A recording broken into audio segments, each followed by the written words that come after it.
Okay, so we're recording. Today is April 23rd, and I promised that I would talk about the connection between our thoughts and our reality. That's something that I've said quite a bit in the past. I'm a bit of a nerd, so Qui-Gon Jinn from Star Wars The Phantom Menace said it best: your focus determines your reality. And I say that to my kids all the time, and they hate it, hate it, hate it. But I've been learning a little bit about the cycle that happens in our minds that start with our thoughts, and I wanted to share that with you. So before we really get down to that, I think we need to agree on something. I'm going to make a statement, and I want you to raise your hand if you agree with me. I am 100% responsible for my life. I may not be able to determine what happens outside of me, but I am responsible for the way I respond to it. Raise your hand if you agree. Okay, awesome. If you don't agree with me, you might not like this call. So I wanted to get that out of the way at the beginning. A few months ago, I did a call about our number one job as humans. My number one job as a wife, a mother, a coach, a volunteer at my church, an employee at my job, everything I do, my number one job is to manage my energy. Do you guys remember that call? Some of you I know were on it. This is kind of along those lines, and ways that we can manage our energy, hopefully a little more practically. That was a broad call. We cannot control the thoughts that pop into our heads. It's not realistic. I don't think that there's any person on the planet that can keep a thought from popping into their head just suddenly.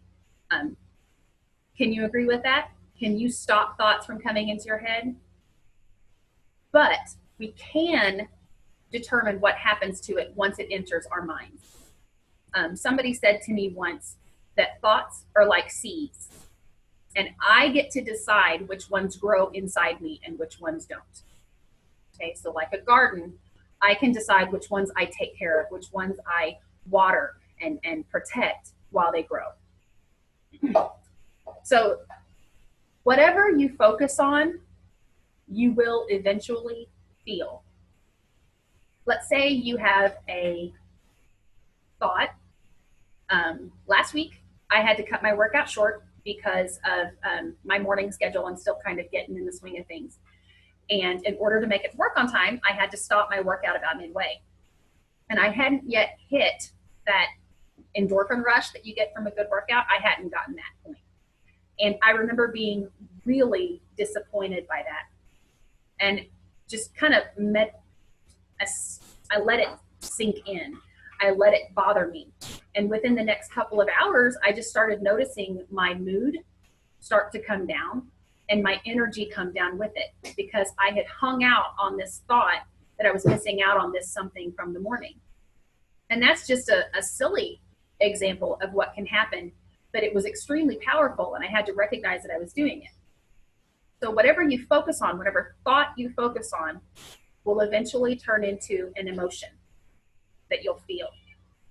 From there, your emotions, and I think we can all agree on this, the way that you feel will affect what you do.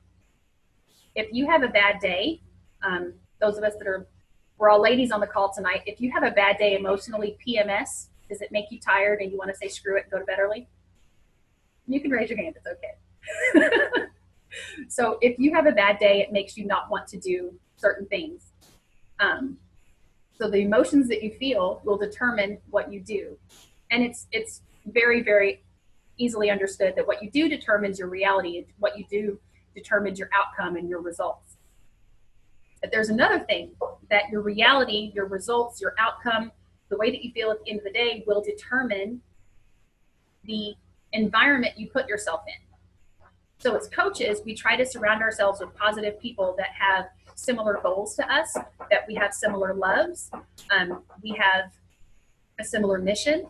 And so we try to surround ourselves with upbeat, like-minded people, right? And when you start feeling crappy, do you plug into the team?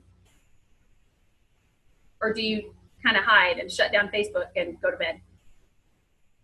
I don't plug into the team when I'm having a bad day.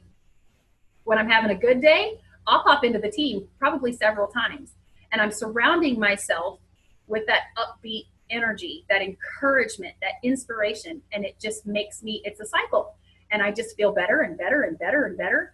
So now I've got good thoughts. I'm thinking good thoughts. I'm doing good things. I'm having great results. And I'm surrounding myself by good feedback, by good input. But if I have a bad thought that I dwell on, I feel bad, I don't do good things, I don't have a good outcome, and I don't plug into the things that make me better. You guys see the cycle? You see where that's happening? So let's think for just a second. Can you think of a time in the last week where you've let a good experience, you've let that fuel your day, you've let that fuel your week, that you've kind of ridden on a high of a good experience? Leanne is nodding. Anybody else? Ariel's nodding. Okay, now can you think back on the last week where you've let a bad thought or a bad experience ruin your day or bring you down? We've got some nods. And does that change the way your body energy feels? You suddenly, yep. Okay, so let's think about how we can stop it then. If we can identify that cycle before we go all the way around and drive ourselves completely crazy and waste a whole day, because let's face it, we only have one life. And every single day that we sit binging on Netflix and eating brownies because we've had a bad day is another day that we've wasted. We could have done something so much more powerful with. You guys are smiling, so I'm not the only one. Okay, so first things first, we have to pay attention to our energy. It's very difficult for me personally to notice my thoughts because we have so many. I'm a talker and my thoughts are 90 miles an hour. So I don't always recognize those negative thoughts that will bring me down, but I do notice my energy. You may be able to recognize your thoughts as they come in, but usually it's by the time it started to affect my emotions before I realize what is happening. I tend to have some words and phrases that I'll say that kind of clue me into the point that I let something sink in. And let's just be honest here. A negative thought will not cause negative emotions if you don't believe it on some level. Because if somebody makes fun of me, oh, I'm trying to think of a time that I was insulted that I just laughed it off. Have you ever been insulted that you just laughed it off because it was the dumbest thing you've ever heard? Something completely and totally off the wall that made no sense and you just laughed like, that's so stupid. And then you went on about your day. Then there's those other insults that you carry with you for days and days and days. You may even carry them for weeks or months and you think back to that moment that that person hurt your feelings, because those are the ones that you are afraid are true. That's why they bother you. So you have to pay attention to those thoughts and you have to reframe them when they come at you. You have to reframe them in a way that is true, a way that is helpful. And I am not perfect. There are some things about me that whenever they come to my mind, they're true. I am a workaholic. I am super fast, and slowing down and doing that quality time thing is kind of difficult for me because if I stop moving, I'll fall asleep. I've trained my body that I don't stop moving till bedtime. And so when I do stop moving to do something with my kids that's relaxing, I start to yawn and they think that I think they're boring, and they're so not boring. If you've ever met my kids, they're hilarious. But so sometimes they'll say things like, you never want to spend time with us. They're teenagers, so they don't really want to spend a ton of time with me either, but I need to be available when they do. And so sometimes that can bother me because I'm afraid that I might not be the best mom I can be. Does that make sense? That one I worry about. That one I am concerned that it's true. If someone were to say to me that, somebody said something to me a couple of years ago and I hung on to it for months and I cannot for the life of me think of what it was. It had something to do with my intelligence. I used to be terrified that people would think I was stupid. And I am drowning in student loan debt going after degrees to prove to people that I was smart, even though that is silly, that I was trying to please other people. So it had to do with my intelligence. But it bothered me so bad because I thought that people would think I was stupid, and I was afraid that was true. So that one bothered me. People making fun of my weight never bothered me because I knew I was overweight. So those were the kind of things was like, haha, come up with something original. Does that make sense? You have to pay attention to the ones that you might be afraid of, because that could be an excellent indicator of where you need personal development. Okay. Are there any questions on that? I rambled. Okay. So we're going to pay attention to your emotions and your energy level, because those are indicators that you've started going the wrong direction in that cycle. Okay. Then you have to be honest and own the way that you're feeling. It is okay to say, okay, I'm going the wrong direction. My energy has suddenly tanked. Be honest about that. If you pretend it's not happening, you can't fix it. Okay, so be honest. Emotions, your emotions and the way that you're feeling, it's not good, it's not bad. There's no judgment there. It's just data. Okay, it's just data. It's information. You can use it to give you guidance as to what to do next. Does that make sense? You don't have to feel guilty about the way that you feel. You just say, okay, this is how I feel. I feel offended right now. I feel angry right now, and that's okay. Just use it to make a better decision. Does that make sense? So now you have to ask yourself, what happened before my energy took a nosedive? What was I doing before I started feeling like crap? Before I started feeling like I have to have coffee, I have to have chocolate, I deserve new shoes, I deserve a day off. Have you guys ever said that stuff? I deserve, I need. But all of those are phrases that if I start to say those, I have let myself go the wrong direction in this cycle, to where I feel like I've got to fill this hole with crap that doesn't matter because I deserve it, or I need it because I'm in this bad mood.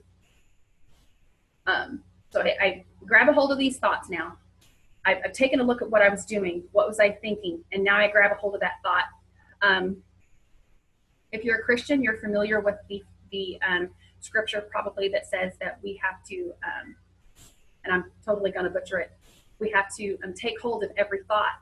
We have to, there's an author that says you have to frisk your thoughts. You have to frisk your thoughts and make sure that they follow the truth of Jesus. Sherilyn, I need you to type in the chat what she says exactly. We read a book together. I need you to type that in. Anyway, there's a scripture that says that, where did she go? Oh, there she is. That we have to grab hold of every thought, capture every thought, and make sure that it follows the truth of Jesus, and anything that doesn't, we're supposed to cast that out. And even if you're not a Christian, there is truth to that statement. You can take a hold of your thoughts. You can look at that and say, is this true? Is this true about me? Is this true about my situation? And if you're taking 100% responsibility, you can do this without guilt. And reframe it in a way that you can make a better decision. Don't have guilt about it. Just say, this is where I'm at. That's not true. The truth about me is this. You know, that fear of somebody thinking I was stupid. I'm not stupid. I'm a very intelligent woman. I'm a little scatterbrained, but I'm not stupid. And I know I'm not stupid. And I have years and years of stories that I could tell that prove I'm not an idiot. I mean, we all make mistakes, so we're not going to talk about first husbands right now. But I'm not an idiot. And so doing personal development and recognizing that as a place that I needed to grow helped me so much, because now I can hold on to that thought, look at the truth, and make a better decision as to how to step next. Yeah, grab your thoughts, slam it against the wall, and frisk it. Frisk it. I love it. That was Lisa Harper in the book, The Sacrament of Happy, I believe. Right, Sherilyn? Yes? Okay. Excellent book if you've not read it. She's a Southern woman and hilarious. Next, you know, we've talked about how when we feel yucky and we start to have a yucky day and we have yucky reality, and then we kind of back out of the good environment that we've put ourselves in when we've had a good day. Fix your freaking environment. Don't sit in the bed and binge on Netflix and eat brownies. If you know you're going to feel crappy about doing that, get yourself surrounded by whatever it is that makes you better.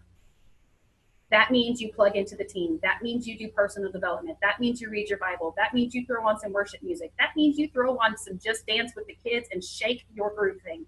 Whatever you need to do that makes you feel more energized, makes you feel more inspired, makes you feel more like yourself, do it. If you have, and you take 100% responsibility for your life, there is no reason we can't do this. There's something that I have said to my challengers before that, and oftentimes we use this for following the nutrition plan or doing our workouts when we're supposed to. And the question comes up, how do you work out every day even if you don't feel like it? And the answer is, motivation is simply an emotion. If I am not working out because I don't feel like it, it is the same as a toddler throwing a fit and refusing to eat his dinner because you gave it to him on a Captain America plate instead of a Thor plate. We are not toddlers, and we don't have to act like them. And my kids hate it when I talk like that, but I am a grown-up. If I can not stab somebody when they jump in front of me in traffic, and I get road rage, y'all, I do. I get so mad when I drive.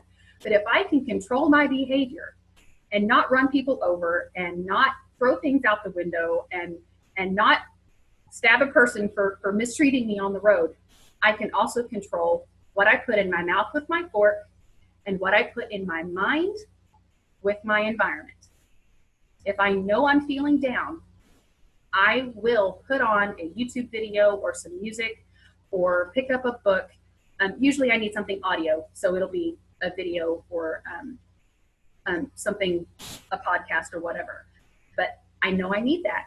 And so that day, last week, when I was feeling really down, I decided that, I'd had this horrible day and I had missed out on this experience that I should have had with my workout, should have got me in endorphin rush, and I didn't. So now the whole day's ruined. I'm going to have this horrible, horrible energy day. It was so dumb. So I put on a speaker that I really, really enjoy listening to, who pumps me up, and just listened to her on repeat for the next hour. While I was doing my hair and putting on my makeup and driving to work, I just put that speaker on repeat. And by the time I got to work, I was awesome. I was back to me. I was pumped, and I had a fan-freaking-tastic day. All because I stopped and I said, ho, what am I feeling? What was I doing before I was feeling this? Is that thought true? Heck no, it wasn't true. What can I do to fix it? And I had one of the best days of the week, energy-wise. I don't usually drink coffee till I get to work, energize in the morning, and then I have coffee when I get to work. I didn't make coffee till like 10:30 that day because I forgot because I didn't need it. I felt great. I felt awesome. So you have to be honest. You have to be self-aware, and then you have to just do it. Any questions? And you can unmute yourself if you do.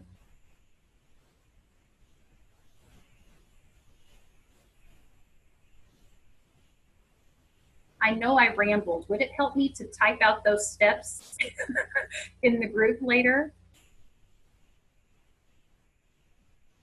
Any thoughts on that? Oh, thank you, Leanne. I would love to take credit for this, but it's from knowing what I need and listening to the stuff that fills me up. So, my pleasure. If I can just comment really quick. It's so bizarre that this call would be right now because I literally just had this whole thing run through me this past weekend where, I was listening to the compound effect and it was talking about the 3-minute friend versus the friend you can stay with for some time and how you need to eliminate that. And I just had this talk with one of my people because she was saying she's got a friend who's dragging her down and how that's really affecting her decisions to go on to this second round of 80-day obsession. And I had that exact talk with her that day. And she just called me this morning and said how much that talk affected her. And she actually went through her friends list and eliminated some people out of her life. Oh, that's amazing. Oh, that is so cool. Yeah, you know, I described it as being these things that we let weigh in our mind. They're anchors, and all they're going to do is hold you back. That's right. So it's time to remove the anchors and move forward. And the same thing goes like you were talking about with your thoughts. If we don't remove those anchors out of our mind and change our mindset, we're going to continue to sit in that sludge. Oh my gosh, that is excellent. You're so right. Can I steal that? Absolutely. Thank you. Thank you. Does anybody else have anything to add? Okay, then I'm going to go ahead and cut it off. Thank you guys for being here live. I know it's really difficult sometimes to make it. It's my bedtime. So is anybody here on the East Coast in Eastern time? Ariel? Oh, honey, you're up so late. Thank you for being here. Okay, well, I'm going to go ahead and turn off the call. Thank you again for coming and for participating and letting me ramble. I get really passionate about this topic. So thanks again. I will see you guys in the team.